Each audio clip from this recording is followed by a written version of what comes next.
देखिए आज की वीडियो में मैं आपको बताने वाला हूँ 5 नंबर का वेरी इंपॉर्टेंट क्वेश्चन, 5 मार्क्स का क्वेश्चन, और बल्कि ये 6 नंबर का भी आ सकता है। क्या क्वेश्चन है?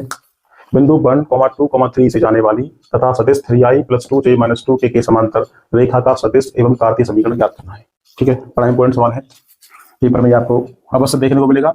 हो सकता है वेक्टर्स की वैल्यू डिफरेंट हो जाए, बिंदु अलग हो जाए, ये वेक्टर अलग हो जाए, लेकिन आपको बोर्ड में ये क्वेश्चन देखने को अवश्य मिलेगा 5 से 6 नंबर में। देखिए रेखा का समीकरण क्या होता है? कौन सा? रेखा का सदिश समीकरण। रेखा का सदिश समीकरण vector form r equal to a plus lambda B होता है। r equal a plus lambda B. इसको ग्राफिकल समझेंगे। मान लिया हमने ये पॉइंट है, ये बी वेक्टर है। बी वेक्टर के समांतर हमें एक लाइन का समीकरण पता करना है। हमने मान लिया ये कोई लाइन है जो बी वेक्टर के समांतर है और बिंदु a से जाती है।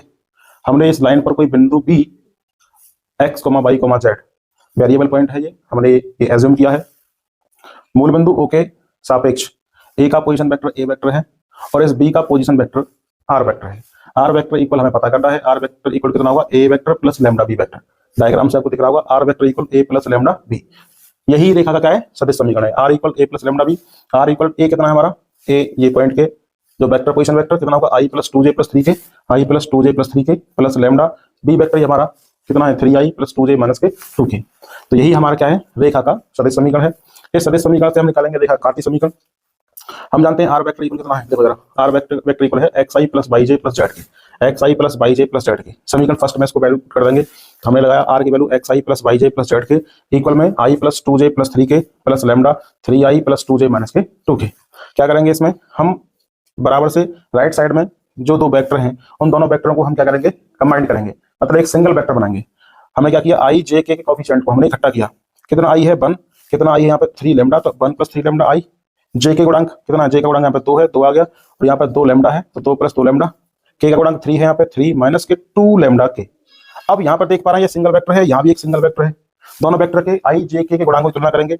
आई के गुणांक देख पा रहे हैं यहाँ x, यहाँ पर 1 प्लस 3 लैम्डा, तो x equal 1 plus 3 lambda, y equal 2 plus 2 lambda और z इक्वल टू 3 माइनस के 2 लैम्डा।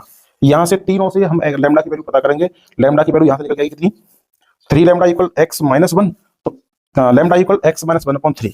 यहाँ से निकालेंगे लैम्डा की value 2 lambda equal y minus के 2, तो lambda equal y minus 2/2।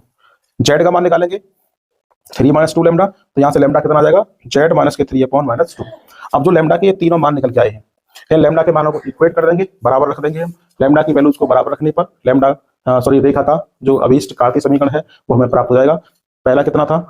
x से क्या नाम है? i वाले से लैम्डा का मान था x माइनस 1/3 बराबर j वाले से था y माइनस के 2/2, k वाले से था z माइनस के 3/-2। यही रेखा का अभीष्ट कार्तीय समीकरण है। तो बहुत इंपॉर्टेंट सवाल है, इसको अवश्य करिएगा। ठीक है, इसके संबंध में जो क्वेश्चन आपको 2-3 क्वेश्चन की प्रैक्टिस कर लेनी है, तो मेरी उम्मीद है ये क्वेश्चन आपको बोर्ड में अवश्य देखने को मिलेगा। Thank you.